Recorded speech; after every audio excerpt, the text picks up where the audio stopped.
เต้สิได้คือบ่เดึกมาดื้อเอาแต่แท้มึงสิตายบ่มึงมาไว้นี่หั่นว้าวดีๆว้าวมวนๆในน้ำอายข่อยหั่นน่ะเจ้าบ่ต้องมาเว้าค่อยอยู่กับผัวเก่าค่อยเขาก็เว้าแนวนี้แหละตูอันนั้นผัวเก่าแต่บักจอยนั้นผัวใหม่ไดจักเก่าจังไม่แหละค่อยบ่สนใจแต่ว่าค่อยอยู่กับผัวเก่าค่อยอันค่อยก็แนวนี้แหละโธ่ผัวเก่าเจ้าคือสิดีแห้งเนาะดีคนเจ้า100เท่าก็แล้วกันข่อยบ่ฮู้ดอกว่าผัวเก่าเจ้าสิดีเลิศประเสริฐสีสำใดแต่ที่แน่ๆนี่เมียใหม่ข่อยนี่สิดีกว่าเจ้าห้วยจะเว้าแนวใดนี่จ้อยผัวเก่าค่อยหันบ่ได้กล้าเว้ากับค่อยแนวนี้ไดจะเว้าแนวนี้นี่หมายความว่าแนวใด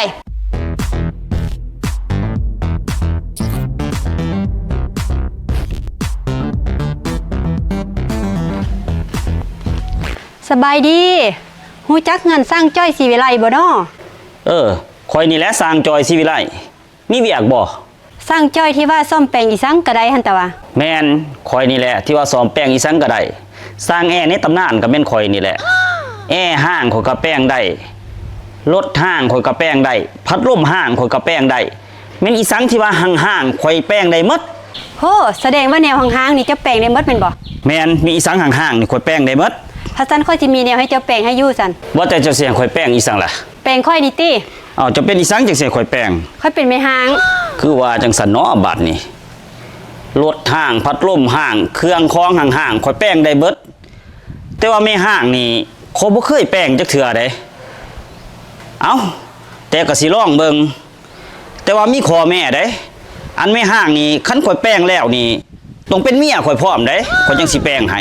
นะว่าติแปลงให้ค่อยเซาเป็นแม่ห้างได้หั่นอีหยังค่อยก็ยอมหมดโอเคสั่นมาคัสั่นขึ้นมานั่งเทิงพี่ก่อน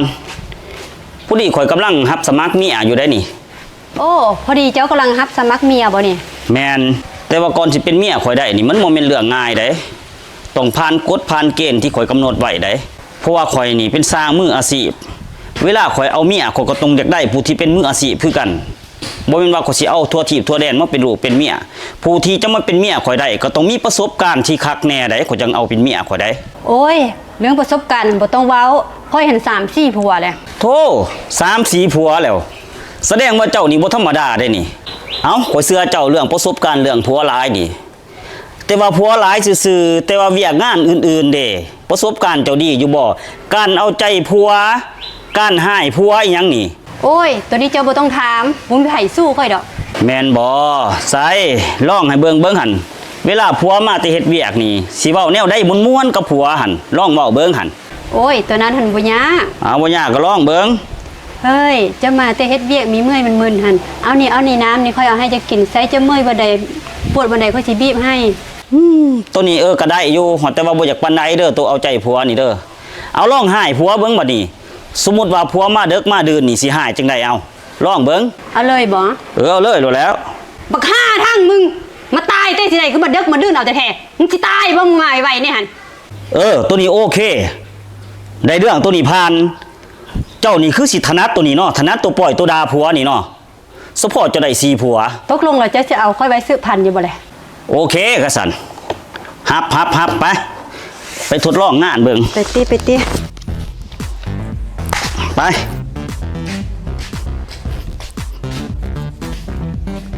เฮ้ยเงินในบัญชีเจ้าหันมีเท่าใดโอนไม่ค่อยหมดเลยหั่นโอนมาเดี๋ยวนี้คือว่าจังซั่นนะโอนมาโลดหั่นน่ะแต่ว่าเงินตัวนี้มันเงินซับเดิมข่อยได้ก็ต้องข่อยแต่ว่าเป็นผู้เก็บรักษาเองอย่าสิเว้าหลายนะตอนเขาอยู่กับผัวเก่าค่อยหั่นก็ค่อยนี่แหละเป็นผู้กำเงินหั่นโอนมาโลดคันบ่อยากมีปัญหาหั่นนี่โอนไปแล้วนี่ว่าแต่มื้อนี้หั่นก็สิออกไป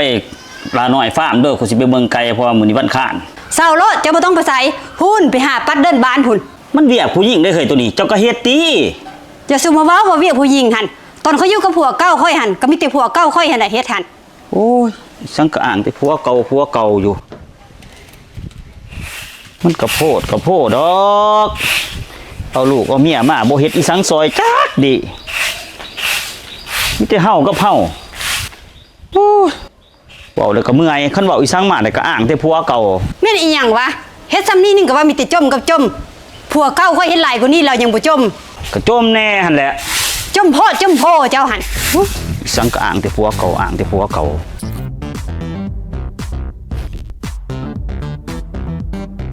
ว่าจะได้ไอ้เป็ง โอ้สบายดี เอานั่งอ้ายไปจะได้มาจะได้ โอ้ยมาดินมายามตัวนี้แหละ โต แม่นอีสัง โอ้ยไอ้เป็งเรามายามเอาน้ำเย็นๆมาให้เรากินนะ หูขี้นี่จะบ่มีมือมีตีนติก็ย่างไปเอาเองติ สบายดีน้องไผ่ บ่ต้องมาสบายดีค่อยดอกค่อยเบิ่งเจ้ามานี่บ่มาขอเงินกับแม่นมาส่วนผัวค่อยไปกินเหล้ากินเบียร์ ว้ายโตเว้าดีๆเว้ามวนๆในน้ำอายข่อยหั่นน่ะ เจ้าบ่ต้องมาเว้าค่อยอยู่กับผัวเก่าค่อยเขาก็เว้าแนวนี้แหละ ตูอันนั้นมันผัวเก่าแต่บักจอยนั้นผัวใหม่ได จักเก่าจังไม่แหละค่อยบ่สนใจ แต่ว่าค่อยอยู่กับผัวเก่าค่อยอันค่อยก็แนวนี้แหละ โธ่ผัวเก่าเจ้าคือสิดีแห้งเนาะ ดีคนเจ้า100เท่าก็แล้วกัน ข่อยบ่ฮู้ดอกว่าผัวเก่าเจ้าหั่นสิดีเลิศประเสริฐสีสำใดแต่ที่แน่ๆนี่เมียใหม่ข่อยนี่สิดีกว่าเจ้า ห้วยจะเว้าแนวใดนี่จ้อยผัวเก่าค่อยหันบ่ได้กล้าเว้ากับค่อยแนวนี้ไดจะเว้าแนวนี้นี่หมายความว่าแนวใด ก็หมายความว่าข่อยสิเอาเมียใหม่แล้วก็บ่ให้มันจมเก่งคือเจ้าสิเอาผู้มันดีเลิศประเสริฐสีกว่าเจ้า ห้วยบัดค่อยนี่เด้ค่อยสิอยู่กับไผซั่น เอ้าเจ้าก็ไปอยู่กับผัวเก่าเจ้าเนี่ยจะว่าผัวเก่าเจ้าดี สิไปจังได้คันเดียวขอป้าค่อยบ่แห้งแล้วถ้าซั่นค่อยสิมาอยู่นำเจ้าซะบ่ แล้วมึงเฮ็ดจังไดตู่ผัวเก่ามึงจังป่า ค่อยก็เฮ็ดจังซี่นี่แหละ สมน้ำหน้ามึงก็สั่นใต้บ่ลาบ ไปไอ้เป้งเฮาพาข่อยไปหาเมียใหม่ ไป ให้มันใส่ไล่กว่านี้ แม่น ห้วยจ้อยสิไปใส่กลับมาก่อน บ่ต้องมาง้อกูสิไปหาเมียใหม่ เอ้าแทนที่มันสิไล่เฮาหนี้มันทันหนีเองเฮือนมันแต่ว่านี่ ดีคือกันสิไปหาบักบุญมีมาอยู่แทนมัน มันสิถือจังไดเจลาตัวนี้นี่มันของเดือนก่อนพุ่นเจ้าพัดเอามาสรุปใส่เดือนนี้มันสิถือสมอแนวนี้ มันถึกเลยนะหัวหน้า บ่หนาบ่ทันถือนะเจ้าเบิ่งดีๆติ เจ้าอย่ามาเถียงข่อยนะหัวหน้าเจ้าจบสั้นกลางสิมาสอนข่อยปริญญาโท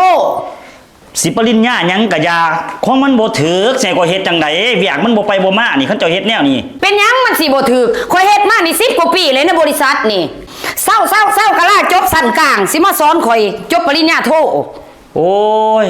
เจริญและคันบริษัทเป็นแนวนี้ โท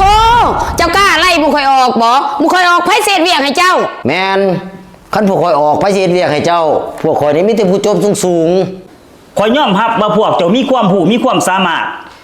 แต่พวกเจ้าขาดสิ่งหนึ่งที่สำคัญและก็จำเป็น นั่นก็คือคุณสมบัติ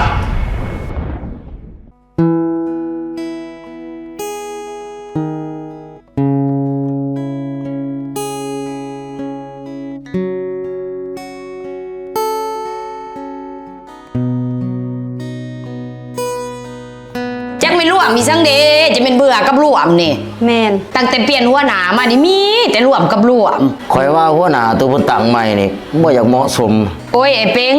ของลูกเขาลูกหัวหน้าบริษัทเอง ก็แม่นอยู่ แต่เขาว่าเจ้าหันเหมาะสมกว่าไดเจดา แม่นเจล่านี่จบฮอดปริญญาโทบัดหัวหน้ามาใหม่หันจบแต่ชั้นกลาง แม่นไดสิเอาพวกจบสันกลางหันมาเป็นหัวหน้า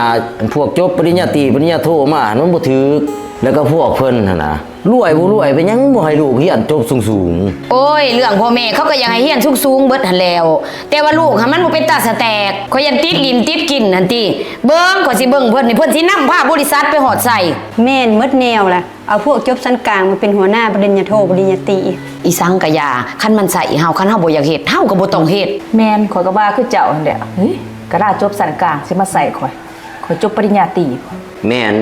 ขอยบ่ฟังเพิ่นดอกคันเจลาสั่งหั่นข้อยสิฟังอยู่ จะปากมันมาแล้ว โซยสังกันเนาะ โอ้ยโซเรื่องเวียกเรื่องงานนี่แหละหัวหน้าเอ้ย เป็นจะได้ไอ้น้องเซโดนวอเตอร์ขายเครื่องกรองน้ำขายโรงงานน้ำก่อนเฮามาครบหมดแล้วบ่ มาครบเบิดแล้ว ดีก็สั่นจะได้เจรจาลูกค้าแขวงเซกองตัวเขาสิซื้อโรงงานน้ำก่อนนั่นเจ้าเจรจากับเขาไปหอดใส่เลย โอ้ยตัวนั้นของบ่ทันได้เฮ็ดดอกเวียกข่อยหลายบ่แม่นข่อยสิมีแต่เวียกเดียวนี่ เจ้าก็ประสานเขาในตีจนในเขาสิเว้าให้ลูกค้ารายใหญ่เด้นี่ นะคันมีเวลาก็สิเฮ็ดดอกหัวหน้าก็อย่าสิกระติกกระตี้หลาย โอ้ยก็บ่แม่นว่าข่อยกะติกกะตีเขาก็อยากให้เวียกมันไปไอ้เป้งเด้เรียกลูกค้าอยู่แขวงสารวัตรนั่นตู้เครื่องกรองน้ำมันไปหอดใส่แหละ มันบ่ยากหรอกตัวนั้นหัวหน้า มันบ่ยากเลยอ้ายเฮ็ดละบ่ ยัง คันหยังก็เขียวเฮ็ดติอ้าย นะข้อยสิเฮ็ดหรอกคันมีเวลาข้อยสิเฮ็ดเองดอกเบี้ยก็บ่ได้หลายหนึงก็จักสิกะติอีหยัง คันว่าอ้ายมีเวลาอ้ายก็เฮ็ดเขียวๆให้ในเด้อปื้อเด้ เวียกลูกค้าอยู่เมืองมุ่นละประโมกไปหอดใส่แหละ ยังบ่ทันได้เฮ็ดหัวหน้า เอ้าคือบ่ทันเฮ็ด ยังค่าเวียกของเอ้อละ เวียกหยังของเจล่ะ ก็เวียกทั่วๆไปนั่นแหละ ตู้เด้ลูกค้าอยู่เมืองปทุมพรนั่นว่าจังได๋ ยังคือกันช่วงนี้บ่ค่อยมีเวลาดอก โอ้ยพวกเจ้าก็เอาจริงเอาจังในตีกับเวียกกับงานท่าน สิเฮ็ดจังได๋ก็ซ้ำนี่แล้ว เวียกนี่มันบ่ได้ง่ายคือหัวหน้าคิดเด้อ แม่นคือความเจล่าว่าเวียกนี้บ่ได้ง่ายคือหัวหน้าคิดได้หัวหน้านี่มีแต่สั่งอันเนี้ยน่ะไผสั่งก็ได้แต่ว่าผู้เฮ็ดโตวจริงนี่มันบ่ได้ง่ายเด้อ ตีหัวหน้าก็บ่ได้ดอกไอ้เป็งหัวหน้าเราบ่ได้จบสูงคือพวกเฮา แม่นประสบการณ์เราก็บ่ทันมี แม่นฮู้ว่าโตบ่ทันมีประสบการณ์ก็เฮียนหัวนะพวกเฮา ถึงว่าความรู้ข่อยสิบ่หลายตัวพวกเจ้าแต่ข่อยก็บ่มีประสบการณ์อยู่ดอกกันเวียกตัวนี้นี่แต่ว่าข่อยก็สิเฮียนรู้เอาน้ำพวกเจ้าเนี่ยที่ว่าตัวใดที่ข่อยยังบ่ทันรู้หั่นแต่ว่าทุกจริงทุกอย่างหั่นอยากให้ซอยกันเรื่องเวียกเรื่องงานให้มันไปได้ให้มันแล่นดีเด้อฝากความหวังไว้น้ำเจ้าหมดทุกคนเด้อข่อยสิเข้าไปเฮ็ดเวียกก่อนบัดนี้ สมน้ำหน้าเพิ่นแน่เนาะ แม่นสิหน้าแตกไปหลายเติบอยู่ อีสังกะยาหมู่เฮาสามัคคีกันไว้คัดขวางทุกอย่างมันสิอยู่ได้บ่ โอ้ยเจลานี่เฮ็ดจังได๋เวียกนี่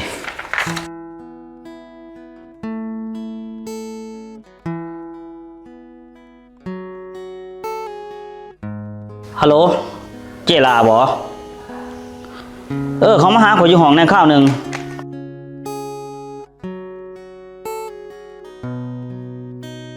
มันก็ตายติเฮ็ดเวียกแนวนี่ จังได๋หัวหน้าเอิ้นข่อยมามีเวียกบ่ นี่หั่นแล้วนี่นะเวียกเจ้าเฮ็ดนี่นะข่อยซับซ้อนน้ำเวียกพวกเจ้าเฮ็ดจังไดนี่เจล่าจะเบิ่งจะกวนเบิ่งคักๆเบิ่งนี่ มันสิเป็นอีหยังมันก็ถูกแล้วเด้นี่ มันสิถูกจังไดเจล่าตัวนี้นี่มันของเดือนก่อนพุ่นเจ้าพัดเอามาสรุปใส่เดือนนี้มันสิถูกสมอแนวนี้ มันถูกแล้วนะหัวหน้า บ่นะบ่ทันถูกนะเจ้าเบิ่งดีๆติ เจ้าอย่ามาเถียงข่อยนะหัวหน้าเจ้าจบสั้นกลางสิมาสอนข่อยปริญญาโท สิปริญญาหยังก็อยากของมันบ่ถูกใส่ก็เฮ็ดจังไดเวียกมันบ่ไปบ่มานี่เขาเจ้าเฮ็ดแนวนี้ เป็นหยังมันสิบ่ถูกข่อยเฮ็ดมานี่10กว่าปีเลยในบริษัทนี่เศร้าๆๆกะลาจบสั้นกลางสิมาสอนข่อยจบปริญญาโท โอ้ยเจริญและคันบริษัทเป็นแนวนี้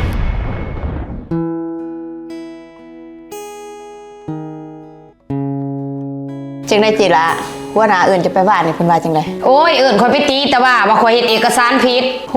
กะตีเจ้าเซยบ่หั่น หันติจังได๋เพิ่นจังกล้า จบแต่สันกลางมาตีเจ้าผู้จบปริญญาโทเนาะบ่มาแล้วเป็นตาหน้ายเนาะ โอ้ยอีสิไปสนใจถอนเจล่าเอ้ย โอ้ยเขาก็บ่ได้สนใจหัวแตกเพิ่นดอกข่อยย่างออกมาเลยเพิ่นบ่เห็นเฮ็ดหยังให้ข่อยได้ โอ้ยเจรายเจ้าเก่งหลาย แม่น มีแต่พวกเฮานี่สามัคคีกันไว้อย่าสิแตกแยกกันบีบมันอยู่จังซี่แหละมันใส่หยังก็บ่ต้องเฮ็ดมันอดบ่ได้มันหักสิหนีเองดอก แม่นบ่อยากให้มันหนีไวๆบ่อยากให้เจ้าขึ้นเป็นหัวหน้าว่าแต่เดือนนี้เฮาบ่มีเงินพิเศษปานกันบ่เจ ก็มีอยู่แต่มันบ่หลายมันเป็นน้ำหมักผากมันหั่นแหละมันกวดเลยอยู่ แต่ว่าเขามันกวดอยู่จังซี่เขาโจเม็ดก่อนเป็นหยังการโกงบริษัท คันบ่เฮ็ดแล้วสิเอาหยังปั่นกันกิน แต่ว่าเงินเดือนเฮาก็หลายอยู่เลยคือคอยเนี่ยก็7 ล้านบ่ได้เงินเดือนซ้ำเงินเดือนเนี่ยเฮาก็กุ้มกินอยู่นะ แล้วจะบ่อยากรวยบ่เดี๋ยวนี้ไปทากินแต่เงินเดือนนั่นยามใดผู้เจ้าสิรวยเฮ็ดนำอีหยังก็กินนำอันนั้นแต่ว่า แม่นน่ะนะไอ้เป็งก็แม่นอยู่ดอกว่าเงินเดือนเฮามันได้แต่เฮาได้ตัวนี้เฮาก็แฮงได้หลายกว่าเก่าแต่ว่า แม่นความสะปือว่าหั่นแหละหึมันโทรมาได้นี่อย่าปากฮัลโหลจังได๋วะนะโอ้ให้ร่วมบ่เบิดทุกคนเนาะโอเคเอาสิแจ้งไอ้น้องดอก เพิ่นโทรมาให้สังเกตอะ โทรมาแจ้งให้ไอ้น้องเฮานี่เขาร่วมเบิดทุกคน ค่อยบ่เข้าดอกค่อยขี้คร้านมีแต่ข้อไม่ค่อยแน่ว่าค่อยเจ็บท้อง สิครอบจะได้ซะตู่คอยก็สิขาดคือกัน โอ้ยท่านพวกแกบ่เขาเขาก็บ่เขาคือกันแหละ ห่วยก็สั่นเขาก็บ่เขาคือกันนั่นแหละซั่นน่ะ เขาจักกระบ่เข้าเบิดนี่แหละมันสิเฮ็ดหยังได้ให้มันเหลือใจจนมันกัดหำตัวเองตายพุ่นแหละ แต่ว่าคันเฮาพากันขาดเบิดนี่มันสิบ่มีปัญหาบ่ แม่นเขาสิบ่ตัดเงินเดือนหรือไล่พวกเฮาออกบ่ โอ้ยสิย่านนี่สั่งเด้ตู่เอ้ยคันไล่บ่เฮาออกไผสิเฮ็ดเวียกให้มัน บัดเขาตัดเงินเดือนเฮาหั่นดิ โอ้ยมันบ่กล้าตัดดอกลองตัดมันติสิได้เห็นดีกัน เอาจังสั่นบ่เจดอะ เอาจังซั่นแหละคันบ่เข้าก็พากันหนีไป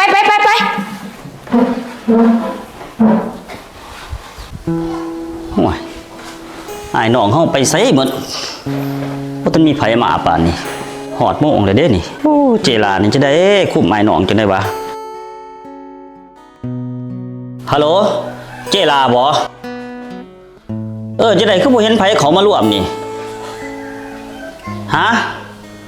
เจ้าข้าบ่โอ้ยข้าก็บ่โทรบอกเนาะเออโอ้เป็นจังได๋วะอ้ายน้องเฮานี่มีปัญหาบ่ว่าหรือว่าจังไดอยากมีปัญหาบ่หรือจังไดนี่คือว่าแข็งคอเหมือนสุขูสุคนมักจังไดอย่างนี้เฮ็ดดีนำบ่มักบ่ไอ้น้องเฮานี่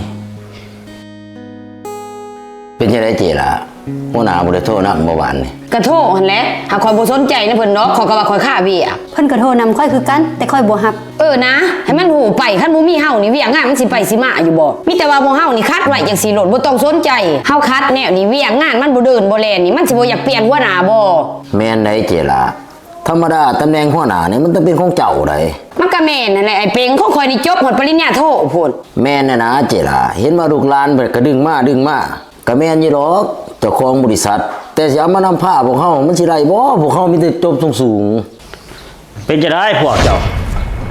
พากันไปใส่เมิดบ้านี่ ๆโอ้ยข้าพี่หัวหน้าเอ้ย ข้าก็ว่าข้าอยู่ดอกมันคือบ่มีไผโทรบอกจนให้โทรนำบัดโทรนำแล้วว่าบ่มีไผว่างว่านี่หั่น เอาก็ยังว่าข้าหัวหน้า เจ้าอย่าสิมาเว้านายเป็งข้าเจ้าก็โทรบอกข่อยแต่ว่า อันนี้บ่มีไผโทรบอกข่อยจักคนจนข่อยมานี่โทรนำหมดทุกคนผู้ใดก็ว่าข้าผู้ใดก็ว่าข้า แล้วเสเขาเฮ็ดจังไดของเขาค่า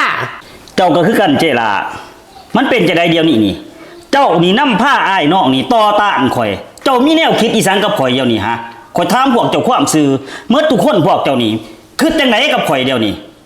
คือว่าข่อยเฮ็ดอีสังไปก็ต่อต้านข่อยเมื่อ ก็สิได้ต่อต้านอีหยัง ก็ต่อต้านนั่นแหล้วพฤติกรรมพวกเจ้านี่ต่อต้านข่อยเมื่อมันเป็นจะได้บ่อยากเฮ็ดบ่เวียกน้ำข่อยนี่เฮ็ดเวียกน้ำข่อยมันเป็นอีสัง มันสิเป็นจังไดก็บ่อยากเฮ็ดเวียกนำคนจบต่ำกว่า แม่นก็ล่าจบสั่งกลางสิมาสั่งสอนบ่ค่อยจบปริญญาตรีปริญญาโท โอ้สรุปแล้วนี่บ่อยากเฮ็ดเวียกน้ำข่อยแม่นบ่ พวกเขาบ่อยากเฮ็ดเวียกนำเจ้า พวกเขาจะได้หัวหน้าคนใหม่ โอ้อยากได้หัวหน้าใหม่ว่าซั่น แม่น มันก็ยากแน่เด้คันว่าอยากได้หัวหน้าใหม่แต่คันข่อยนี่อยากได้ลูกน้องใหม่นี่สิบ่ยากคันว่าพวกเจ้าอยากได้หัวหน้าใหม่เซิ้นไปหาอยู่บ่อนใหม่คันอยู่นี่หัวหน้าผู้เก่าอยากได้หัวหน้าใหม่เซิ้นไปบ่อนใหม่โลด โทเจ้ากล้าไล่บ่ค่อยออกบ่บ่ค่อยออกไผเศษเวียกให้เจ้า แม่นคันพวกข่อยออกไปสิเฮ็ดเวียกให้เจ้า พวกข่อยนี่มีแต่ผู้จบสูง ข่อยฮู้ว่าพวกเจ้ามีแต่ผู้จบสูงๆเสาหลานี่ก็ปริญญาโทเสาตูนี่ก็ปริญญาตรีเจ้านี่ก็ปริญญาตรีข่อยยอมรับว่าพวกเจ้ามีความรู้มีความสามารถแต่พวกเจ้าขาดสิ่งหนึ่งที่สำคัญและก็จำเป็นนั่นก็คือคุณสมบัติพวกเจ้าหมดทุกคนนี่บ่มีคุณสมบัติผู้ดี ๆโอ้ยถ้าผู้ดีใหญ่ จักใหญ่บ่ใหญ่แล้ว แต่ว่าข่อยนี่มีความสามารถไล่พวกเจ้าออกจากบริษัทเซโดนวอเตอร์นี่ได้ เซิ้นคันไดพวกข่อยออกไปสิเฮ็ดเวียกให้เจ้า โอ้ยอันเรื่องเวียกมันบ่ยากดอกห้างเซโดนวอเตอร์นี่แต่ว่ามันมีจักสาขาข่อยเอาแต่ละสาขามาสาขาละคนสาขาละคนก็มาแทนพวกเจ้าได้หมดแหละ ว่านะค่อยๆเว้าค่อยๆจ้ากันก็ได้ จักคอยบ่คอยแล้วคอยนี่เมื่อยอดพวกเจ้าแล้วคอยมาอยู่นี่นับแต่มือที่คอยมาเหยียบบริษัทนี่พวกเจ้าก็มีแต่หาเรื่องหาเล่าวใส่ข่อยแข็งใส่ข่อย มันเป็นจังไดคือบ่นับถือกันจักดีและสมมุติว่าข่อยสิเอาพวกเจ้าอยู่สิเอาอยู่เพื่ออีสังเวียกพวกเจ้าก็บ่เฮ็ดบอกเลยว่าคันข่อยไล่ออกไผสิเฮ็ดเวียกคู่มือนี่พวกเจ้าก็บ่ได้เฮ็ดเวียกคันข่อยเอาผู้ใหม่มาเฮ็ดสิบ่ดีกว่าบ่มีแต่ว่าพวกเจ้าหันพากันไปเซ็นเอาเงินเดือนสุดท้ายแล้วก็พากันหนี โอ้ยหัวหน้าบ่ปานนั้นก็ได้ที แม่นแล้วหัวหน้าคำพวกค่อยผิดพวกค่อยก็ขอโทษ แม่นค่อยเว้าค่อยจ้ากันก็ได้ว่านะ เศร้าข่อยเมื่อยเว้าเมื่อยอดน้ำพวกเจ้าแล้ว โอ้ โอ้ยว่านะให้โอกาสมึงค่อยแน่ว่านะ โอ้ยหัวหน้าเอ้ยเป็นน้ำเจ้าเด้อเจ๊ล่ะ อ้าวเป็นน้ำข่อยอีหยัง เจ้ามีแต่สั่งให้ข่อยแข็งคอแต่หัวหน้า อุ้ยก็เป็นน้ำกันเบิดสุคนนี่แล้ว โอ้ยสุดท้ายก็ถึกไล่ออกหมดทั้งของเฮาเนาะ หันติตัวเอ้ยสิไปเฮ็ดเวียกอยู่ไสเงินเดือน6 ล้านไผสิให้เฮาบัด ก็แม่นหั่นติ